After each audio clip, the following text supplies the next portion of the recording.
Hello friends, இன்றைக்கி நம்ம வீடியோவில் கேரளா ஸ்பெஷல் ஆப்பம் முட்டை கறி பார்க்கலாம் வாங்க. இதுக்கு தேவையான பொருட்கள் 2 கப் பச்சரிசி நல்லா கழுவி 4 to 6 hours ஊற வச்சுக்குங்க. இப்போ நம்ம அரிசி முழுகிற அளவுக்கு தண்ணி விட்டுட்டு மிக்சியில் அரைச்சிக்குங்க.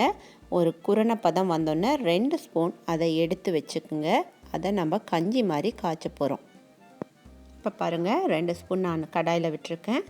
இந்த மாதிரி குரணை இந்த மாதிரி இருக்கணும், ரொம்ப நைஸாக தேவையில்லை.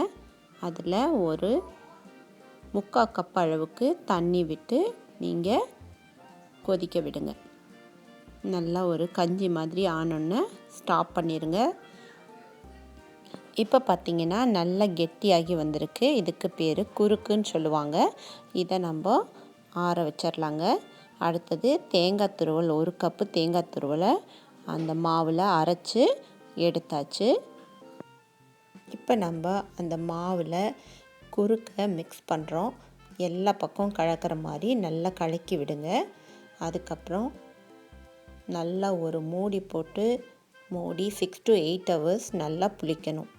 இப்போ 8 மணி நேரத்துக்கு அப்புறமா நல்லா மாவை கலக்கி விடுங்க. அதுக்கப்புறம் 1 டீஸ்பூன் அளவுக்கு உப்பு போட்டு கலக்கி விட்டுருங்க. அதுக்கு அடுத்தது 1 டீஸ்பூன் அளவுக்கு சுகர் ஆட் பண்ணிக்கிங்க. இது ஆப்பம் நல்லா கிறிஸ்பியாக வர்றதுக்கு யூஸ் ஆகும். அடுத்தது நம்ம சைடிஷ்க்கு முட்டை கறி ரெடி பண்ணலாம். அதுக்கு நான் இங்கே கொஞ்சம் முட்டைகளை பாயில் பண்ணி வச்சுருக்கிறேன். ஒரு 6 முட்டை பாயில் பண்ணியிருக்கேன். நீங்கள் உங்களுக்கு எவ்வளோ தேவையோ அந்த அளவுக்கு எடுத்துக்கோங்க. அதுக்கு தேவையான மசாலாக்கள் கொஞ்சம் சால்ட்டு, அப்புறம் கரம் மசாலா, கொத்தமல்லி தூள், மிளகாய்த்தூள் எல்லாம் 1 டேபிள் ஸ்பூன், மஞ்சள் தூள் 1/2 டீஸ்பூன். இப்போ கருவேப்பிலை ஒரு கொத்து, 2 தக்காளி, 2 பெரிய ஆனியன் கட் பண்ணி வச்சுருக்கேன்.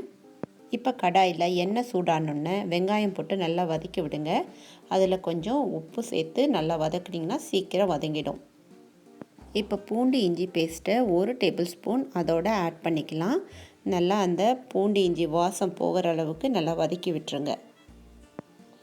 அடுத்து நல்லா மசாலா வாசம் போகணுன்னு தக்காளியை ஆட் பண்ணிக்கோங்க. கருவேப்பிலையும் தக்காளியும் நல்லா சாஃப்ட் ஆகிற வரைக்கும் கிளறி விடுங்க. இப்போ நல்லா சாஃப்டாக இருக்குது. அதில் நம்ம மசாலா பொருட்களையும் ஆட் பண்ணிக்கலாம். நல்லா மிக்ஸ் பண்ணி கிளறி விடுங்க. இப்போ நம்ம மசாலாலாம் எல்லா பக்கம் மிக்ஸ் ஆனோடனே அந்த மசாலா ஸ்மெல் போனதுக்கப்புறம் 1 கப் தண்ணி அதில் ஊற்றி கொதிக்க விடுங்க. கொதித்ததுக்கப்புறம் அந்த பாயில் பண்ணி வச்சுருக்கிற எக்கையும் அதில் போட்டு நிறுத்துனிங்கன்னா உங்களுக்கு முட்டை கறி தயார். இப்போ நான் ஆப்ப சட்டியை அடுப்பில் வச்சு சூடானோன்னே 2 கரண்டி மாவு இதில் விட்டு இப்படி சர்க்கிள் மாதிரி சுற்றி கொஞ்சம் தேங்காய் எண்ணெய் சுற்றிலையும் ஊற்றிருக்கேன். ஊற்றிட்டு மூடி வச்சிங்கன்னா ஒரு 3 to 5 மினிட்ஸில் நல்லா ஆப்பம் வெந்துருங்க. இப்போ நமக்கு அருமையான கேரளா ஸ்பெஷல் ஆப்பம் ரெடியாக இருக்குது. இது கூட முட்டைக்கறி, தேங்காய் பால் வச்சு சாப்பிட்டிங்கன்னா சூப்பராக இருக்குங்க. இந்த ரெசிபி உங்களுக்கு பிடிச்சிருந்துச்சுன்னா லைக் பண்ணுங்கள், ஷேர் பண்ணுங்கள். ஹாப்பி குக்கிங்க்கு சப்ஸ்கிரைப் பண்ணுங்கள். தேங்க்யூ.